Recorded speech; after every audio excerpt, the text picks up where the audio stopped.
नमस्कार, मैं अरुण कुमार मिश्रा, भाषा अध्ययन इंस्टीट्यूट में आपका स्वागत करता हूँ। दोस्तों, आज हम असिस्टेंट प्रोफेसर विज्ञापन संख्या 51 के संदर्भ में राजनीति विज्ञान विषय के अंतर्गत यूनिट 10 से जो यूनिट 10 है, यूनिट 10 है, उसके संदर्भ में महत्वपूर्ण प्रश्नों को लेकर के आया हूँ। आज हमारा जो विषय है, वो है ई-प्रशासन, ई-गवर्नेंस के बारे में बात करूँगा। आप जानते ही होंगे कि जो यूनिट 10 है, ये बहुधा लोग अवॉइड करते हैं और शॉर्ट्स नोट्स वगैरह पढ़ते हैं और जो परीक्षा में असफलता का प्रमुख कारण भी बन जाता है। तो इसको दृष्टिगत रखते हुए मैंने यूनिट 10 से बहुत महत्वपूर्ण तथ्यों को लिया है और आपके लिए और स्वयं अपने लिए इसे प्रस्तुत कर रहा हूँ मैं। तो ई गवर्नेंस से तात्पर्य है इलेक्ट्रॉनिक गवर्नमेंट से।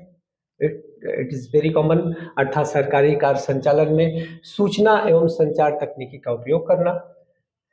नैशकॉम के अध्यक्ष देवांग मेहता के अनुसार ई गवर्नेंस मूल रूप से स्मार्ट, अभी पूछा जा सकता है कि स्मार्ट शब्द जो है किसने दिया, तो देवांग मेहता द्वारा दिया गया है ई गवर्नेंस के लिए। स्मार्ट स्मार्ट का जो अर्थ है, यस से सिंपल, एम से मोरल, ए से अकाउंटेबल, आर से रिस्पॉन्सिबल और टी से ट्रांसपेरेंट, पारदर्शी। तो इससे ये इंपॉर्टेंट हो सकता है आपके लिए। चलते हैं दूसरे स्लाइड्स पर। भारत सरकार के द्वितीय प्रशासनिक सुधार आयोग ने प्रमोटिंग ई गवर्नेंस नामक रिपोर्ट में ई प्रशासन के 4 प्रकार सुझाए। तो इसमें इंपॉर्टेंट ये है कि कौन सी रिपोर्ट थी? प्रमोटिंग ई गवर्नेंस नामक रिपोर्ट में ई प्रशासन के 4 प्रकार सुझाए हैं। ई प्रशासन के मॉडल जिसे कहा जाता है, ठीक है। अब वो क्या है? Government to citizen, G2C। दूसरा है गवर्नमेंट टू गवर्नमेंट, G2G। और तीसरा है गवर्नमेंट टू बिजनेस, G2B। और चौथा है गवर्नमेंट टू एम्प्लॉय, G2E। पूछा जा सकता है आपसे, इंपॉर्टेंट है जो है, मॉडल दे दिया या कौन सा मॉडल नहीं है ये पूछा जा सकता है, ठीक है। तो एक एक्स्ट्रा इसमें जोड़ करके आपसे पूछा जा, आप जानते रहेंगे तो किसी प्रश्न को किसी भी तरीके से कर सकते हैं। अगर आपको आ रहा है, नहीं आ रहा है, तो यही क्वेश्चन जो है बहुत भारी पड़ सकता है आपके लिए। नेक्स्ट है ई प्रशासन के 4 स्तंभ: पीपल, प्रोसेस, टेक्नोलॉजी और रिसोर्स। ई प्रशासन के 4 स्तंभ बताए गए हैं। इसमें लोग, प्रक्रिया, प्रौद्योगिकी और संसाधन। अब ई प्रशासन के चरण की बात करते हैं तो कंप्यूटरीकृत, नेटवर्किंग, ऑनलाइन उपस्थिति, ऑनलाइन संपर्क। ये इंपॉर्टेंट है। ई प्रशासन के चरण के बारे में जो पूछता है तो ये इंपॉर्टेंट है। और आप देखेंगे कि 46 एडवर्टीजमेंट में जो है ये प्रश्न पूछा जा चुका है, इसलिए इसको आप इंपॉर्टेंट नोट कर लीजिए। नेक्स्ट है ई प्रशासन के संदर्भ में महत्वपूर्ण तथ्य: सूचना तकनीकी एवं सॉफ्टवेयर विकास पर एक राष्ट्रीय कार्यदल 1998 में गठित किया गया। केंद्र में सूचना तकनीकी मंत्रालय का गठन 1999 में 1999 में किया गया। सूचना तकनीकी मंत्रालय का गठन 1999 में किया गया। सूचना तकनीकी अधिनियम 2000 में पारित हुआ है। National institute for smart government NISG का गठन वर्ष 2000 में हैदराबाद में किया गया। राष्ट्रीय ई प्रशासन योजना NEGP 2006 में मंजूरी दी गई। तो इससे तो बहुत इंपॉर्टेंट फैक्ट मिल रहे हैं। पहला है कि सूचना तकनीकी एवं सॉफ्टवेयर विकास पर राष्ट्रीय कार्यदल 1998 में है। दूसरा है केंद्र में सूचना तकनीकी मंत्रालय, वेरी इंपॉर्टेंट, 99 में है। सूचना तकनीकी अधिनियम 2000 में पारित किया गया। National institute for smart government NISG का गठन वर्ष 2000 में कहाँ है? हैदराबाद में किया गया। राष्ट्रीय ई प्रशासन योजना NEGP 2006 में इसे मंजूरी दी गई। डिजिटल इंडिया कार्यक्रम 2015 में राष्ट्रीय ई गवर्नेंस योजना में 13 नए MMP मिशन मोड प्रोजेक्ट शामिल किए गए हैं, जैसे ई संसद, ई विधान, ठीक है, ई संसद, ई विधान, ई कृषि, ग्रामीण विकास, वित्तीय समावेशन, ई भाषा, महिला एवं बाल विकास, सड़क एवं राजमार्ग आदि। ऐसे 13 विषय इसमें शामिल किए गए, 13 नए मिशन मोड प्रोजेक्ट इसमें शामिल किए गए हैं। सूचना प्रौद्योगिकी पर राष्ट्रीय नीति 2012 में जारी की गई। राष्ट्रीय साइबर सुरक्षा नीति 2013। राष्ट्रीय ई शासन सम्मेलन की शुरुआत 1997 में हुई है। ये परीक्षा की दृष्टि महत्वपूर्ण हो सकता है आपके लिए, ऐसे ऐसे तथ्य।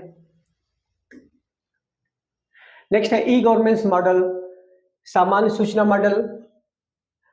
ये जो है इम्पोर्टेंट है, ये चारों मॉडल इनके संदर्भ में जानना भी इम्पोर्टेंट है। तो सामान्य सूचना मॉडल सरकार की उन सूचनाओं का जो इंटरनेट पर पहले से उपलब्ध हो। क्रिटिकल सूचना मॉडल, कार्यमुखी मॉडल, विशेष समुदायों के संदर्भ में, जिसकी सूचना मतलब किसी समुदाय के लिए जो विशेष प्रकार की सुविधा भारत सरकार द्वारा उपलब्ध कराई जाती है, उनके संदर्भ में क्रिटिकल सूचना मॉडल है। प्रचार प्रसार मॉडल है, एनजीओ के माध्यम से सरकारी योजनाओं को जनता तक पहुंचाने का कार्य किया जाता है। इसके माध्यम से जो है ये एक प्रकार की प्रतिक्रिया भी हो सकती है, सराहना भी हो सकती है। ये प्रतिक्रिया के अंतर्गत भी आता है, सरकार की प्रशंसा भी होती है इसके तहत। और अंतरक्रिया मॉडल, ये सरकार से सीधे शिकायत या प्रतिक्रिया होती है। सरकार जैसे विभिन्न प्रतिनिधियों, जैसे जिला अधिकारी आदि के द्वारा जो शिकायत करता है उनसे सीधे उनकी प्रतिक्रिया कराने के लिए बनाई गई है। तो ई गवर्नेंस मॉडल में 4 मॉडल उपलब्ध हैं: सामान्य सूचना मॉडल, क्रिटिकल सूचना मॉडल, प्रचार प्रसार मॉडल और अंतरक्रिया मॉडल। नेक्स्ट आते हैं डिजिटल कार्यक्रम के 3 मूलभूत क्षेत्र: डिजिटल आधारित संरचना, मांग के अनुरूप शासन और नागरिकों का डिजिटल सशक्तिकरण।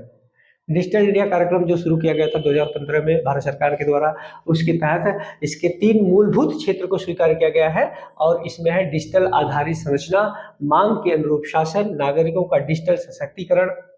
और डिजिटल इंडिया के 9 स्तंभ: ब्रॉडबैंड हाईवे, ग्रामीण पंचायतों का इंटरनेट से जोड़ना, सेवाओं का इलेक्ट्रॉनिक रूप से पहुंचना, रोजगार परक सूचना प्रौद्योगिकी, विनिर्माण मतलब manufacturing, mobile connectivity, e governance, सबके लिए सूचना, अर्ली हार्वेस्ट प्रोग्राम। ये डिजिटल इंडिया के 9 स्तंभ, महत्वपूर्ण स्तंभ है। आशा करता हूँ कि ये इंपॉर्टेंट हो सकते हैं आपके लिए। चलते हैं दूसरे स्लाइड पे।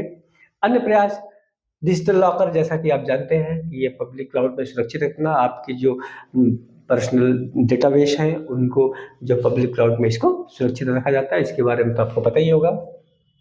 मेरी सरकार साझा डिजिटल प्लेटफॉर्म उपलब्ध कराकर देश के सभ्यतापूर्ण अधिशासन में मदद।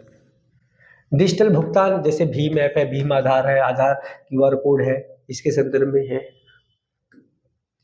नेक्स्ट है ई गवर्नेंस के लाभ: रिस्पॉन्सिबल अकाउंटेबल गवर्नमेंट, नौकरशाही पर लगाम लगाया जा सकता है, सामूहिक भागीदारी जो है, सरकार पर विश्वास या ट्रस्ट की बात पे, कम खर्चीला है। 28वां ई गवर्नेंस सम्मेलन 2025 में किया गया,